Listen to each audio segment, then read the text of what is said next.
Hi and welcome to Getting Into Raw Cooking with Zane. We're going to make a delicious snack and treat for grown-ups and kids alike today. This one is a chocolate fudge that you can make with 3 simple ingredients you can buy at the supermarket or the health food store.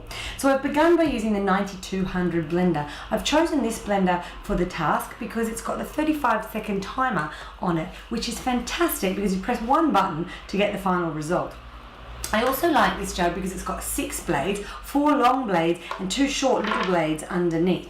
So I've popped into the jug 1 cup of macadamia nuts. These are raw macadamia nuts, and I'm going to get started by making them into a powder. And this is a technique that you need to use all of the time if you're using any of the optimum range of blenders as a food processor and food processing functions, like your bliss balls, your apricot bites, your chocolates, anything that's a thick, sticky mixture that doesn't have much liquid that you might have done in the past in a food processor. You want to take the hard ingredients, pulse them first until they're a fine dust, and then add your soft sticky ingredients and you'll get a great result every time.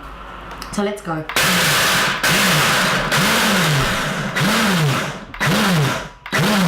We only want to pulse because we don't want to overblend, especially with something like macadamia nuts, which is nice and oily. You can actually keep blending to make your own nut butter, and that's not what we want today. The next ingredient is 1 tablespoon of raw cacao. Now, raw cacao is delicious. Probably not on its own, a little bit bitter in that way, but not only is it delicious, it also works with a substance called PEA in the body. Now, PEA increases the serotonin in the brain, which means that chocolate really does make you happier. I'll pop the lid back on and pulse just a few times there as well.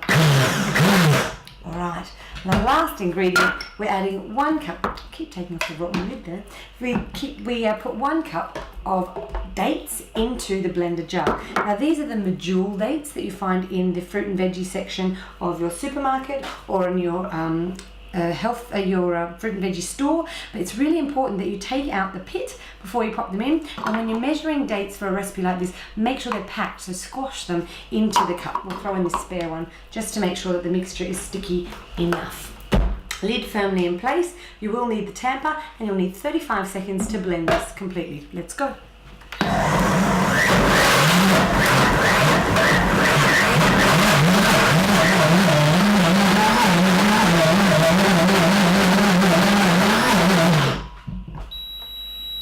All done. Quick and easy. Do use the full 35 seconds to make sure that the ingredients are completely blended and that the cacao is spread throughout the dates and you don't get little bumps of clots in there. This is great. You'll see it's a complete sticky mix, just similar to the apricot bites that you'll find here on the Froothie YouTube channel. And we're going to use exactly the same technique. A couple of old plastic takeaway containers lined with a little bit of Glad wrap will make this an easy one to serve up. So I'm going to pop that in front. Here we go.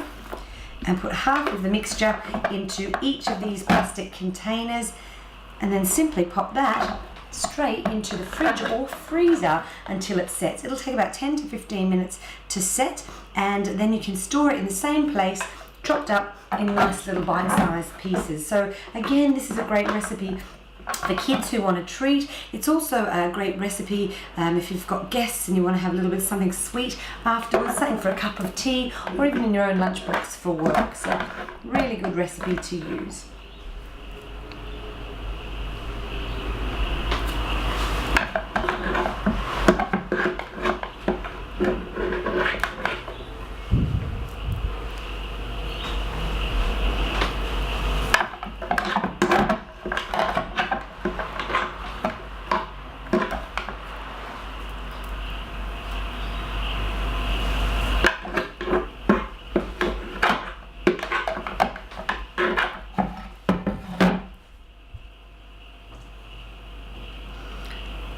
Now, as you can see, this is a really sticky kind of mixture.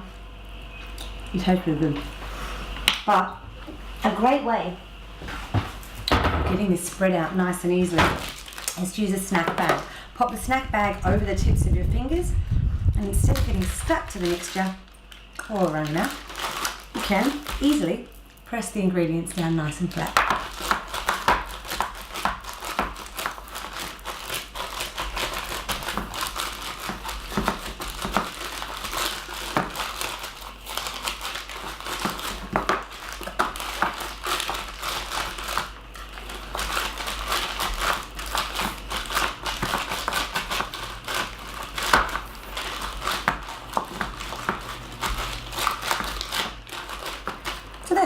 we're done. 3 little containers of chocolate fudge. I'm going to pop them in the freezer and let them set. In about 10 minutes they'll be ready to go. Keep them in the freezer for a couple of weeks quite easily, but if you're keeping them in the fridge, make sure you eat them within 7 days. If you enjoyed this recipe, make sure that you like the Froothie TV channel, and if you've got any requests for recipes that you'd like to see, pop them in the comments below. Ciao for now.